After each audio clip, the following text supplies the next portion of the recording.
was a challenge to try and capture something as iconic as Alcatraz.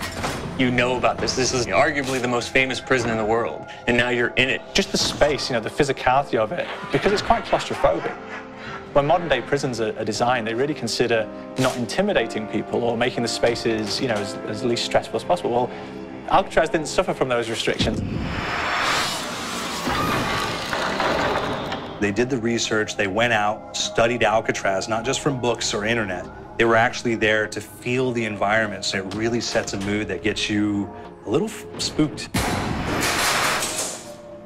Well, we kind of started with the base layout of Alcatraz. The entire island we ended up roughing out in kind of a white box form, and then figuring out what play spaces we wanted to use out of that, what would be the most interesting areas to play in, and the connections between spaces, and spaces that the public doesn't necessarily get to go into.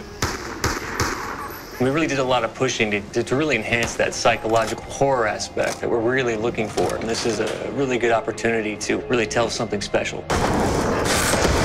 Like I got stuck right through the gates to hell! This time around, I feel like it's been identified that there are these side missions that you're going to go out and try to accomplish. Al and the rest of the groups put together this escape plan, but the point is to get the parts and assemble this plane so they can get off the island. We did something new for the first time. We have actually contextual music that goes off. So that's a first for zombies. And it's all based around this horror thriller aspect. Every location will have a specific stinger that you hear when you find it, when you discover it, when you start unraveling the story, we start building on the music that you're hearing, and it's really enhancing that experience and going along with it in parallel.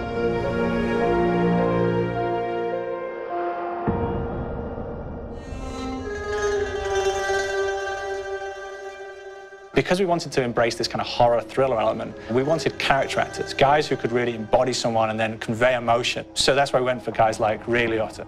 Getting in that kind of guy, we wanted a frantic nature, so he plays a character called Billy Handsome, who's this kind of psychopath who would be employed by the mob to kill people in interesting ways.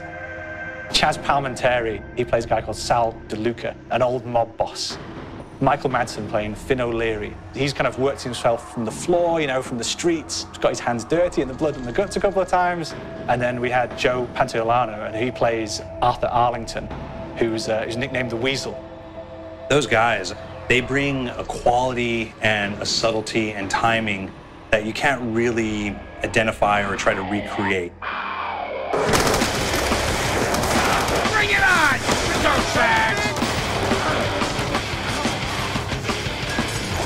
You start off in the afterlife mode, and that's just going to be what's going on. You're going to try to solve the mystery from the second you start.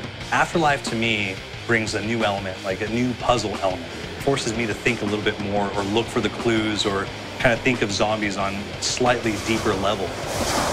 You see clues throughout the map that tell you, ooh, perhaps if I'm in the afterlife, I can interact with this object, or there's some puzzle going on here that I need to be in the afterlife. Back east, I whacked a dirty dentist with one of these. Took forever, too. Alcatraz has a Civil War kind of fort background before it turned into a penitentiary. And so we had this kind of backstory, the idea that the warden would have collected Civil War weaponry. And one of them is a blundergat. It's a fictional weapon, but the idea of the combination between a blunderbuss and a Gatling gun. And possibly, there might be a way of upgrading it to a more fantastical weapon that the players may find. We all gotta go sometime. You just went now. There's one main zombie, one big zombie that's going to come through and wreak havoc on your life. He'll lock down the perk machine, he'll close down the box, so you have to pay to get that open again. So you don't want him to interfere with your process. Now's a good time to pick a fight. It's a fun challenge. It keeps things moving forward. In terms of perks, we have a new perk called Electric Cherry. When you reload, it gives a shock around you, which scales over time. Who's asking for it, greaseball? There's so much to experience in this map. Every time I play it, there's a new tactic to take, a new experience, a new objective to go for. But there's also this layer of things that we aren't exactly exposing to the players right off the bat and will need to be discovered. Don't let me go. Is it the calling we hear? we've got the undead in there, we've got these historical elements, and these fantastic actors all seem to be with peace with each other in this kind of same world. So it's magical, and our team is incredibly excited by it.